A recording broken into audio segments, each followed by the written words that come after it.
first go across to Aina Tangent, who's joining us live from Beijing. And Mr. Tangent, my question to you is going to be on what Trump today demanded. 10 trillion USD should China pay the global damages. Were these man-made origins of the virus brushed aside in April 2020? Because I'll tell you how it's also been revealed earlier that the Chinese army projected the next world war would be fought with bioweapons, and for that purpose it developed in 2015 coronavirus to destroy the economy, country's health infrastructure. It added also the US State Department obtained Chinese documents that disclosed the design. Undeniably, it's possible the WIV was mixed up in some heinous work.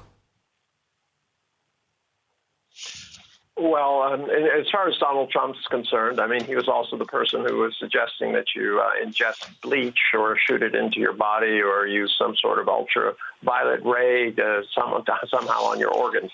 I don't know that he's necessarily the best person to be talking about this. He's still clinging to this idea that he's the president of the United States.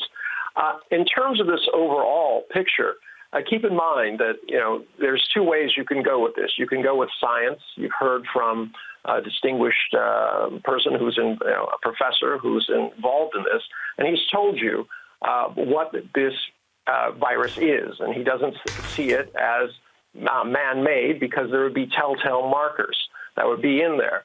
Now, you can always take a political stance on these, and that has resulted in tragedies around the world as governments have decided that they would play politics with science. And that is, in some cases, unfortunately, something they can't avoid because they don't have the kind of medical backbone that they need. But at the end of the day, you cannot have a situation where, you want to just kind of blame people. I mean, what I'm hearing now is that somehow Fauci was involved in sending money to China to create a weaponized version of of this coronavirus. The facts suggest that 600,000 was sent there, but that's not enough to do this kind of gain-of-function research. It was meant to study the coronavirus itself, the spikes, and the materials were sent back, and in fact back to DARPA.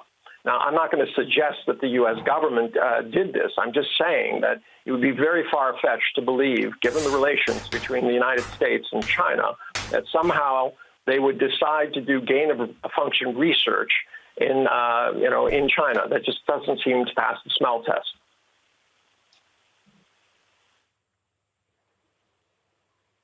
That's a point you are making, but I do believe larger points also here. Major General G.D. Bakshi is raising his hand. I'll also come across to you, Major General G.D. Bakshi. Dr. Cholia, you also raised your hand there, and I want to ask you, as these are documents and there are also scientists, the global scientific community also demanding an investigation, should China also be demanding a probe when there are certain investigations, and China should be joining that? But 3 researchers at the Wuhan laboratory were also treated in a hospital in November 2019, just before the virus began infecting humans in the city. What are we to make out of the origins of a virus when China is not, as of now, really letting an investigation start on the origins, Dr. Cholia?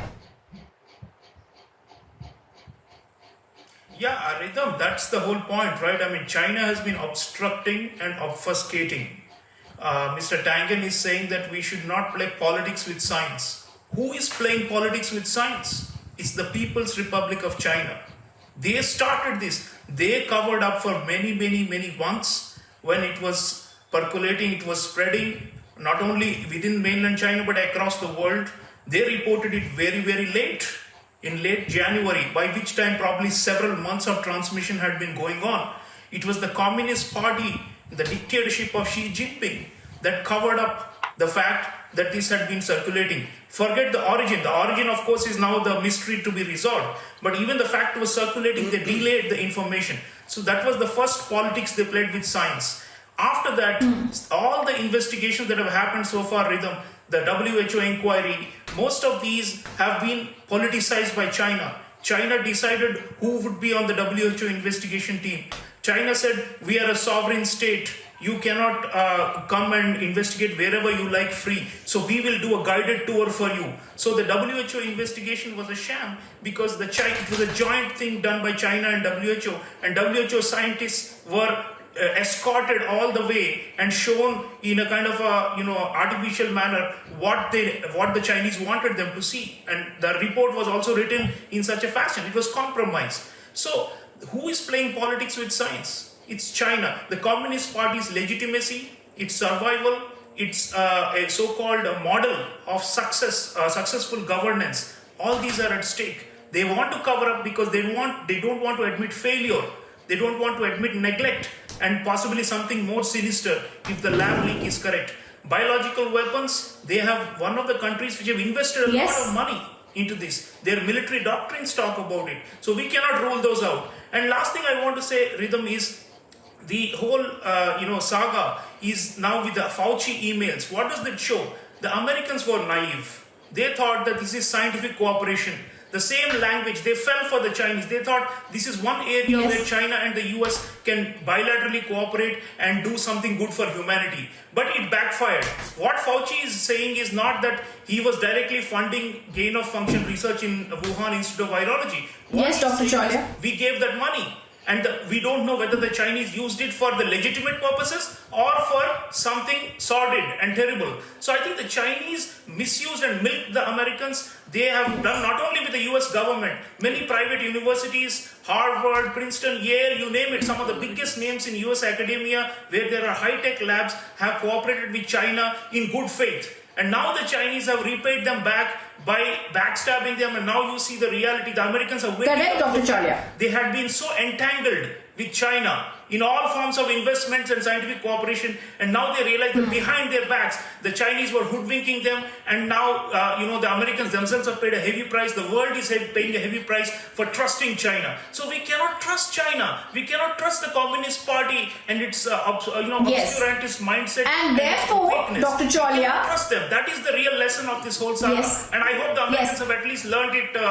late, but better late than never.